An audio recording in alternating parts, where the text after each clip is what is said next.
Hello student, welcome back to your channel bright side commerce. आज की class में हम डिस्कस करने वाले हैं method of calculating national income के बारे में। इसमें हम प्रॉपर देखेंगे कि वैल्यू एडेड मेथड से हम जब नेशनल इनकम कैलकुलेशन करते हैं तो उसके अंदर कुछ प्रिकॉशंस होते हैं, डबल काउंटिंग सिस्टम होता है, उसके बारे में प्रॉपर हम इस क्लास के अंदर देखेंगे। अगर आपने पहले की वीडियो आपने नहीं देखी है जिसके अंदर मैंने प्रॉपर वैल्यू एडिशन का मीनिंग और उसके विद एग्जाम्पल के साथ में अच्छे से डिफाइन किया हुआ है, जिसका मैंने डिस्क्रिप्शन में लिंक डाल दिया, वहाँ से आप जाके इस वीडियो को कंप्लीट देख सकते हैं। इस क्लास को आप कंप्लीट देखना, उसके बाद में वैल्यू एडेड मेथड के बारे में आपको किसी भी प्रकार का डाउट्स नहीं रहेगा। चलो आज की वीडियो करते हैं स्टार्ट। तो सबसे पहले हम जानते हैं precautions of estimating national income. जब भी आप वैल्यू एडेड मेथड से जब नेशनल इनकम हम कैलकुलेट करते हैं तो कुछ सावधानियां होती हैं जो कि हमें देख कर चलना पड़ता है, यानी कि ये वैल्यू हमें ऐड करनी पड़ती है और ये वैल्यू हमें नहीं करनी पड़ती। तो सबसे पहले हम स्टार्ट करते हैं, कुछ मोस्ट इंपॉर्टेंट इसके टॉपिक पॉइंट हैं। Commission and cell purchase of second hand goods must be consider, यानी कि जब भी हम कमीशन मिलता है सेकंड जो भी सेल्स करते हैं या कोई परचेज करते हैं सेकंड हैंड गुड्स के ऊपर, तो उसके बीच में जो हमें कमीशन मिलता है उसको हम वैल्यू एडेड मेथड में शामिल करना है। दूसरे नंबर पॉइंट में value of international goods should not be consider, यानी कि जो भी इंटरमीडिएट गुड्स होते हैं उनको इसमें शामिल नहीं करना, यानी कि नेशनल इनकम काउंट करते हैं तब वैल्यू एडेड मेथड में से ऐड नहीं करना है। ठीक है। अवॉइड डबल काउंटिंग सिस्टम, जो कि हम आगे भी देखेंगे। डबल काउंटिंग सिस्टम को भी इसमें फाइनल गुड्स के ही शामिल करना चाहिए, बाकी डबल काउंटिंग को अवॉइड करना चाहिए। फोर्थ पॉइंट में इसने बताया sale of second hand goods should not be consider, जो भी हम सेकंड हैंड गुड्स जब भी हम सेकंड गुड्स को बेचते हैं तो उनकी वैल्यू को शामिल नहीं करना चाहिए हमारे वैल्यू एडेड मेथड में। फिफ्थ पॉइंट इसके अंदर बताया प्रोडक्शन ऑफ सेल कंजप्शन, जब भी हम प्रोडक्शन करते हैं सेल कंजप्शन के लिए, लाइक दे जैसे कि farmers family using their own firm output, जो भी फार्मर्स होते हैं, किसान होते हैं जो भी वीट वगैरह उगाते हैं खुद की फैमिली के लिए, उसको भी हम क्या करेंगे इसके अंदर शामिल करेंगे नेशनल इनकम में। ठीक है, यहाँ तक क्लियर। लास्ट का इसका हमें बात ध्यान रखनी है, value addition should not imputed rent owner occupied house because imputed rent take the part of factory income, यानी कि वैल्यू एडिशन के अंदर जब भी कोई इम्प्यूटेड रेंट होता है, जैसे कि ऑक्यूपाइड जो हाउसेज होते हैं रेंट वगैरह जो मिलता है उनको, तो एक तरीके से उनको फैक्ट्री इनकम में शामिल किया जाता है, इसलिए हमें इसे वैल्यू एडेड मेथड के अंदर शामिल करना होगा। तो ये इसके प्रोकेशंस थे जो मोस्ट इंपॉर्टेंट है आपको वैल्यू एडेड मेथड कैलकुलेशन करते टाइम पे। ठीक है, चलो हम करते हैं नेक्स्ट आगे। अब डबल काउंटिंग सिस्टम था क्या? डबल काउंटिंग सिस्टम आप मेन समझ सकते हो छोटे से एक एग्जांपल से, मैंने यहाँ पे एग्जांपल भी लिया हुआ है। मेन आपको ये देखना है कि जो वैल्यू फर्स्ट टाइम में जो वैल्यू थी वो कितनी बार रिपीटेशन होके उसको जीडीपी में शामिल किया जा रहा है, यानी कि नेशनल इनकम में काउंट किया जा रहा है। उस वैल्यू को हमें अवॉइड करना है अगर हमें राइट इनकम निकालनी है तो इसके अंदर मैंने एग्जाम्पल लिया, जैसे कि एक फार्मर्स था, होलसेलर और रिटेलर था।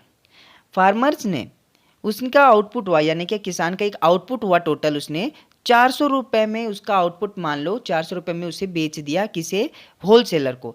तो 400 रुपये का उसका आउटपुट हुआ तो हम वैल्यू एडेड मान लेंगे उसकी, जो भी उसने कुछ इंटरवेंट जो भी खर्चा वगैरह किया, तो 400 रुपये उसकी 400 रुपये उसकी वैल्यू एडेड हो गई। ठीक है, होलसेलर के पास वो 400 रुपये गए। ठीक है, अब होलसेलर ने क्या किया, उसे रिटेलर को बेच दिया।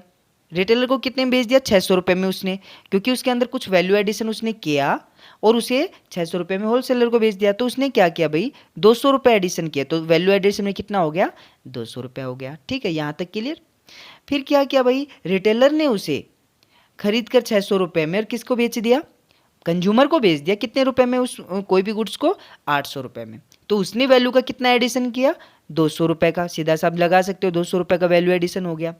ठीक है, तो ये जो वैल्यू एडिशन हम निकाल रहे थे ये तो बिल्कुल राइट है कि वैल्यू एडेड मेथड इससे हम कैलकुलेट कर सकते हैं, लेकिन इसके भी दो तरीके, एक तो हम पढ़ रहे हैं अभी, इसका नाम दिया गया एक तो वैल्यू एडेड मेथड जो कि हम निकाल रहे हैं ये वाला, और फाइनल आउटपुट मेथड भी होता है जो कि हम नेशनल इनकम को कैलकुलेट करने में हेल्प करता है।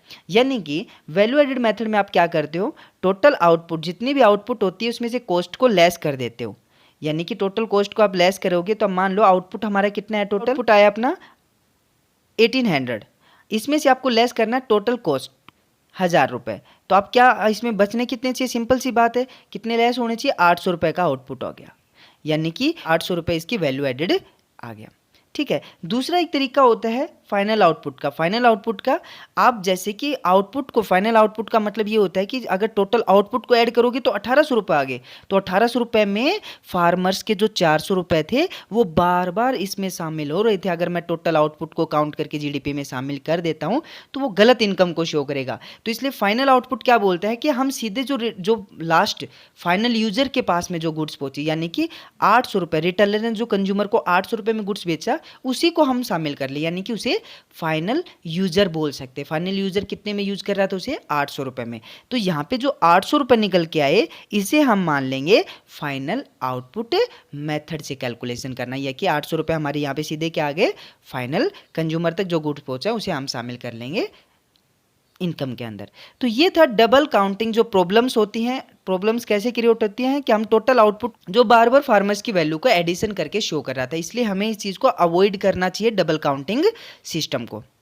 इसके अंदर हम देखते हैं सबसे पहले हम जैसे कि वैल्यू एडेड कैलकुलेट करेंगे तो इसके अंदर हमें कुछ फॉर्मूलेस को हम रिवाइज कर लेते हैं। तो फॉर्मूले के अंदर सबसे पहले क्या दे रखा है कि हमें उन सभी प्रोडक्ट का आइडेंटिफाई करना है जो डोमेस्टिक इकोनॉमी के अंदर दिए होते हैं, यानी कि प्राइमरी सेक्टर, सेकेंडरी और टर्शियरी सेक्टर से जितनी भी वैल्यू आती है उनको हम जोड़ लेते हैं। ठीक है। उसके बाद में हमें जीडीपी को, यानी कि जीडीपी एमपी को निकालने का फॉर्मूला क्या था, ये अभी यूज होगा, इसको ध्यान रखना, यानी कि वैल्यू ऑफ आउटपुट माइनस में इंटरमीडिएट कंजप्शन को हम लेस कर देते हैं। इंटरमीडिएट कंजप्शन जो भी हम उसका इलेक्ट्रिसिटी, ऑयल वगैरह यूज करते हैं आउटपुट करने में, उसकी कॉस्ट को हमें लेस कर देते हैं। ठीक है। वैल्यू आउटपुट, कई बार क्वेश्चन में वैल्यू आउटपुट डायरेक्ट दे देते हैं, तो वैल्यू आउटपुट के अंदर हम क्या क्या ऐड करते हैं, सिंपल सी बात है, जो भी हम सेल कर रहे हैं, यानी कि जो भी मार्केट में हमारे पास सेल करने के लिए जो गुड्स है तो हम क्वेश्चन के अकॉर्डिंग देते हैं, फिर उसके बाद में हम एनएनपीएफसी का यूज करेंगे। तो इसमें क्या देखना है अपने को, जीएवी क्वेश्चन में दे रखा है, यानी कि find gross value added at factor cost, यानी आपको दे रखी क्वेश्चन में निकालना क्या है, जीडीपी एफसी निकालना है हमें। ठीक है। और वैल्यू एडेड मेथड से निकल के क्या आएगा, मैंने पहले बताया था जीडीपी एमपी निकल के आता है, यानी कि हम इस क्वेश्चन को सोल्व करेंगे ना तो हमारा जीडीपी एमपी निकल के आएगा, फिर हमें एफसी में कन्वर्ट करना पड़ेगा। तो अब क्या करना है अपने को, सबसे पहले देखो value of output, GDP FC MP निकालना है हमें। तो सबसे पहले वैल्यू ऑफ आउटपुट किसके बराबर होती है, सेल के बराबर, मैंने बताया था सेल के बराबर। तो सेल को क्या कर दोगे यहाँ पे ऐड, यानी कि हमें 500 रुपये ऐड कर देना है। ठीक है। ओपनिंग और क्लोजिंग स्टॉक दे रखा है, तो ओपनिंग और क्लोजिंग स्टॉक को हमें सेल में क्या करना था, ऐड लेस करना था। तो हम क्या करेंगे, चेंजिंग स्टॉक निकालेंगे, तो क्लोजिंग माइनस में ओपनिंग स्टॉक। तो यहाँ कितना बचा मेरा, माइनस का 10, माइनस का कितना आ गया, इसमें 10 आ गया। ठीक है। मतलब 20 में से 30 लेस करेंगे तो माइनस का 10 क्लोजिंग स्टॉक आ गया हमारा पास। ठीक है, चेंजिंग स्टॉक। उसके बाद में इस क्वेश्चन में हमें और क्या यूज करना है, फॉर्मूले के according purchase of intermediate goods, ये तो करना ही है, तो मोस्ट इंपॉर्टेंट है, यानी कि आप गुड्स को जब परचेज करते हो तो जो रॉ मेटेरियल, जो इंटरमीडिएट कंजप्शन यूज हो रहा था उसे हम बोलते हैं इंटरमीडिएट प्रोडक्ट, यानी कि परचेज करना, बाहर से जो भी हमने रॉ मेटेरियल यूज किया उसे हम बोलते हैं। उसके बाद में परचेज मशीनरी को हम इसमें ऐड नहीं करते हैं क्योंकि फिक्स है, सब्सिडी को हम ऐड करेंगे लास्ट में इसे। ठीक है। तो सबसे पहले आप क्या करोगे, यहाँ 500 रुपये को ऐड, ठीक है, क्लियर, यहाँ पे 500 रुपये सेल को ऐड करेंगे, फिर इसमें से चेंजिंग स्टॉक हमने निकाला था -10 आया था, -10 को हम क्या कर देंगे, इसमें से लेस कर देंगे। ठीक है, क्लियर यहाँ तक। परचेज ऑफ इंटरमीडिएट कंजप्शन, ये साफ दिखाई दे रहा है, मतलब कि इंटरमीडिएट कंजप्शन को हमको फॉर्मूले के अकॉर्डिंग जो ऊपर लिखा हुआ था उसके अकॉर्डिंग हमें लेस करना है, तो हम 300 रुपये को यहाँ पे लेस कर देंगे। ठीक है, क्लियर हो गया। अब हम इसका कैलकुलेशन करते हैं सबसे पहले, क्योंकि हमें निकालना है जीडीपी एमपी निकलेगा यहाँ से। तो एमपी के लिए हमें क्या करना पड़ेगा, 500 में से 10 गया तो कितना बचा, 490 में से आप 300 लेस कर दो, कितना बचा यहाँ पे 190, मतलब कि आपके पास में 190 आ गया। आपको सब्सिडी मैंने क्या बताया था, अब ये जीडीपी एमपी आ गया, हमें जीडीपी एफसी में कन्वर्ट करना है, तो यानी कि एमपी से एफसी पे आना है। तो हम या तो टैक्स होता है तो टैक्स को ऐड लेस करते हैं, सब्सिडी होता है तो तब सब्सिडी को ऐड लेस करते हैं। तो यहाँ पे अपने को क्या करना है, सब्सिडी को तो ऐड करना है, टैक्स होता तो लेस हो जाता। तो सब्सिडी का हमारे पास में कितना है 40, तो 40 को हम ऐड करेंगे तो हमारे पास टोटल आ जाएगा 130 आंसर, यानी कि हमारे पास टोटल रुपए में आंसर कितना आ गया 230। ये इसका निकल के आ गया हमारा जीडीपी एफसी के अंदर। ठीक है, बिल्कुल क्लियर हो गया, अच्छे से समझ में आ गया। अब हम इस क्वेश्चन में हम देखते हैं, तो हमें निकालना है इस क्वेश्चन में, देखो ध्यान से, calculating gross value added factor cost का यूज करना है, यानी कि आपको क्वेश्चन में निकालना क्या है, जीडीपी एफसी निकालना है। ठीक है, GDP FC gross domestic product at factor cost निकालना है। और अपने क्वेश्चन में या जो क्वेश्चन में जो ये दे रखे हैं इसको किसके अकॉर्डिंग निकाल, इससे क्या निकलेगा अपना जीडीपी एमपी निकल के आएगा, इतना ध्यान रखना आप, जीडीपी एमपी निकल के आएगा। तो हमें क्वेश्चन में सबसे पहले देख लेना है कि इसके अंदर क्या क्या फॉर्मूले के अकॉर्डिंग ऐड होता था। तो सबसे पहले हमें करना क्या है कि डोमेस्टिक सेल को हमें क्या करना है, सिंपल से देखना है, सेल को हमें ऐड करना है। ठीक है, सेल ऐड होगी। चेंजिंग स्टॉक क्वेश्चन में पहले से दे रखा है, चेंजिंग स्टॉक नहीं दे रखा होता तो हमें क्लोजिंग और ओपनिंग में से लेस करके निकाल लेते थे। तो यहाँ पे हमें पहले से माइनस में दे रखा है तो माइनस ही हम कर देंगे इसको। डेप्रिसिएशन का कुछ नहीं करना, सिर्फ कंफ्यूज कर रखा है, क्योंकि डेप्रिसिएशन हमें कब यूज करना है, ग्रोथ से नेट पे आना हो तब। तो यहाँ डेप्रिसिएशन का इंटरमीडिएट कंजप्शन लेस होगा, ये तो आउटपुट में से लेस होता है इंटरमीडिएट कंजप्शन फॉर्मूले के अकॉर्डिंग। एक्सपोर्ट मैंने क्या बताया था, एक्सपोर्ट एक डोमेस्टिक सेल का ही पार्ट होता है, क्योंकि हमारे पास में जितना आउटपुट है तभी तो हम एक्सपोर्ट करते हैं, यानी कि सेल का ही पार्ट है। तो हमें 500 रुपये को यहाँ पे क्या करना है, ऐड करना है। ठीक है, क्लियर हो गया यहाँ तक। उसके बाद में क्या करना है हमें, इनडायरेक्ट टैक्स। इनडायरेक्ट टैक्स का हम क्या करेंगे भाई, इसके अंदर लेस करेंगे, क्योंकि हमें एमपी से एफसी पे जाना है, तो टैक्स तो देना ही नहीं, तो हम क्या कर देंगे, इसे लेस कर देंगे। नफिया का कोई भी कुछ भी नहीं करना हमें, नफिया का, क्योंकि नफिया हमें यूज करना है डोमेस्टिक से नेशनल पे आने के लिए, जो कि हम इसे इस फॉर्मूले के अकॉर्डिंग करना नहीं। फिलहाल तो हमें क्या निकालना है, सिर्फ जीडीपी एफसी निकालना है, नेशनल इनकम नहीं निकालना है इसमें, जीडीपी एफसी। तो हमें सीधा से यहाँ पे हम मैं ऐड कर देता हूँ 3000। ठीक है, इसमें माइनस में 100। ठीक है, और उसके बाद में माइनस में इंटरमीडिएट कंजप्शन जितना था हमारे पास में 2000।